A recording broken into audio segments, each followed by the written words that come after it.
Welcome back to the channel. Here we provide a daily dose of life lessons based on stories from the Bible. Here is today's lesson from the Bible.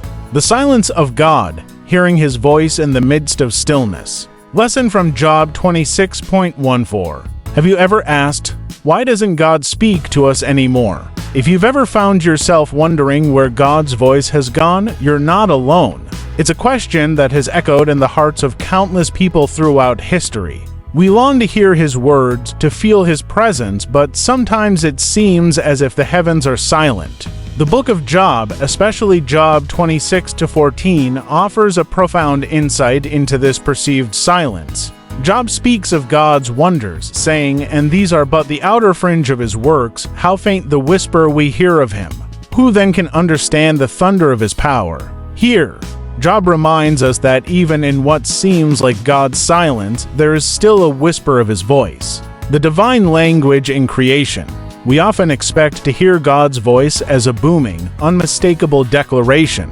But what if we've been listening in the wrong places, or perhaps with the wrong expectations? Job tells us that God's works, the very fabric of creation, are a testament to his presence. His words are written upon the pages of his creation, and his syllables are spoken by 10,000 voices. The beauty of a sunrise, the intricacies of a blooming flower, the vastness of the night sky, all these are God's way of speaking to us. His voice is in the gentle breeze, in the rustling of leaves, in the laughter of a child.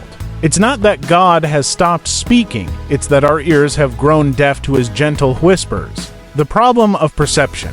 The issue lies not with God, but with us. It's our ears that have become dull, our eyes that have grown blind, and our hearts that have become sluggish. In the busyness of life, the noise of the world can drown out the still, small voice of God. We become so consumed with our own worries, our own plans, that we fail to notice the divine symphony playing all around us. In Psalm 19:1, it says, "The heavens declare the glory of God. The skies proclaim the work of his hands." Every day, every moment, creation is testifying to the glory of God, but are we listening? Are we looking? Are we paying attention? Removing the barriers.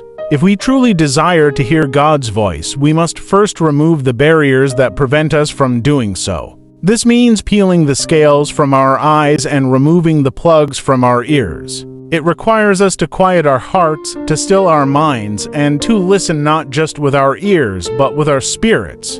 It's in this place of stillness and quiet that we can begin to hear the whisper of God's voice. It's not always in the grand, miraculous events that we find him, but in the everyday, in the mundane, in the silence. Seeking the face of God?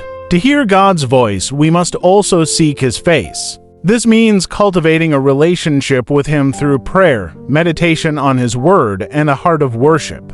The more we seek him, the more we will begin to recognize his voice, not just in the obvious places, but in the subtle, unexpected moments of life. Job's story is one of immense suffering and deep questions, yet it's also a story of unshakable faith. Even when God seemed silent, Job knew that God was present. He recognized that the faint whispers of God were still there, even when the thunder of his power seemed distant. Conclusion. God has not stopped speaking. He is as present today as he was in the days of Job. His voice is all around us, in the beauty of creation, in the kindness of others, and in the stillness of our hearts. The challenge for us is to listen, to open our eyes, and to seek him with all that we are. So, the next time you feel like God is silent, remember Job's words. Perhaps it's not that God is silent, but that we need to quiet our souls to hear the gentle whisper of his voice. In doing so, we may find that God has been speaking all along, waiting for us to listen. Come back tomorrow for more life lessons of the Bible. Let us know in the comments if this lesson has been helpful to you. Don't forget to like this video, subscribe to the channel, and hit the notification bell.